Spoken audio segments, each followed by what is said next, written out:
So something interesting I found is she has these like holes all around the front.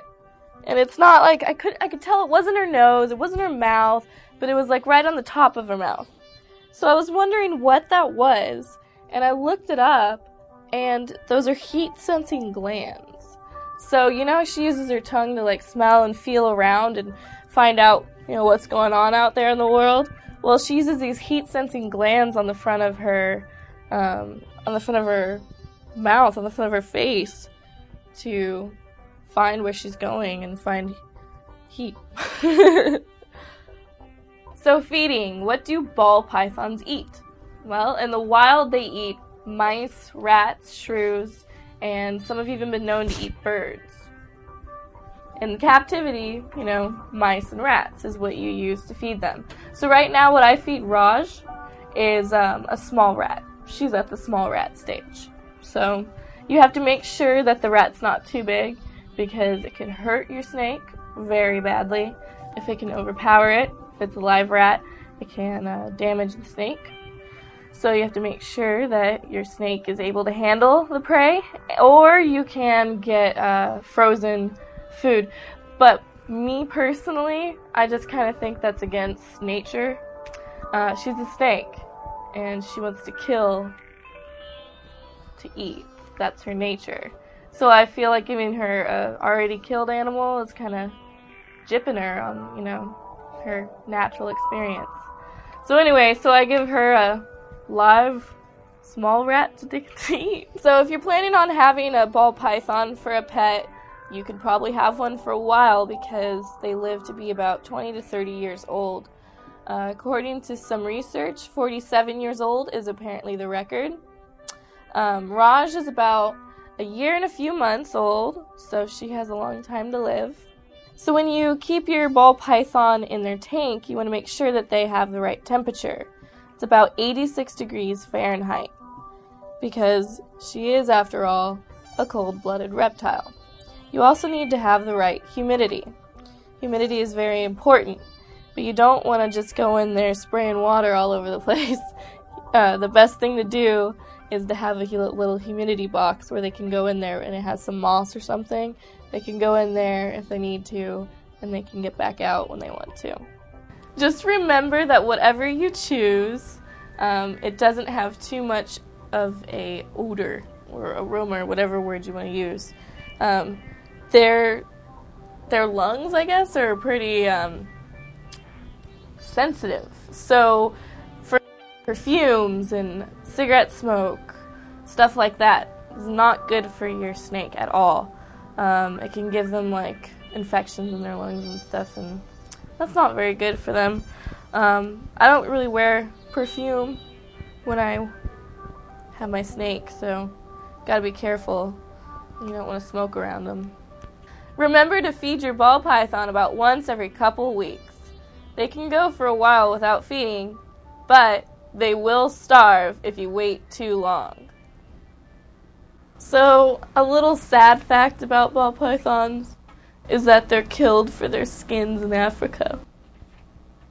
And they're eaten, used for food there too. The heat-sensing glands on the end of a ball python's face can detect a 0.026 degree Celsius temperature change. That's how powerful they are.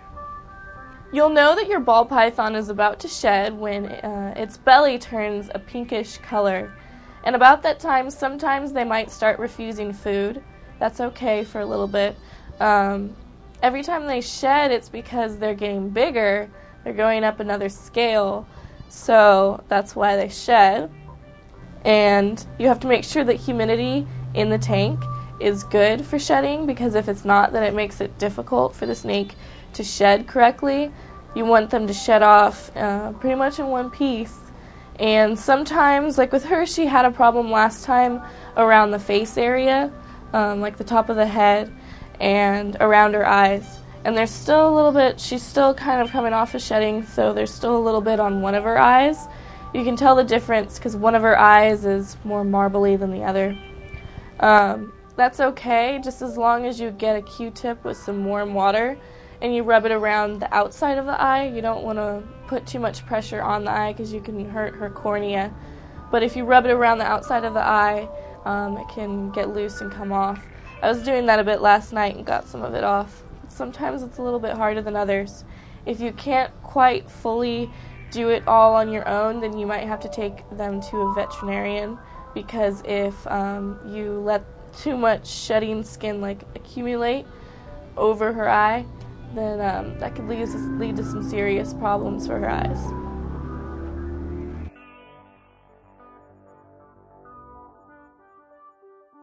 So let's talk about sex. Let's talk about snake sex. And in a future video, we're going to introduce you to Pockets the Clown. And in a future video, facts about Thanksgiving. Thank you for watching my video about my ball python, Raj. Please subscribe and rate my video. Let me know what you think of it. If you have any questions for me about my snake or anything, leave them for me in the boxes below. Thank you. Bye. I'm a killer bee. If you don't click that yellow button, I'm gonna get ya. Ready to do this?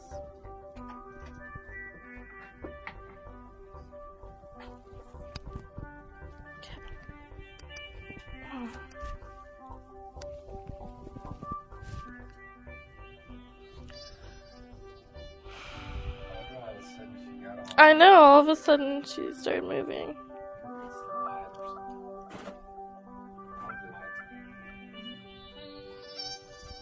Raj! She put her tail in my shirt. She has her tail in my shirt. Okay, so or long grain sphagnum.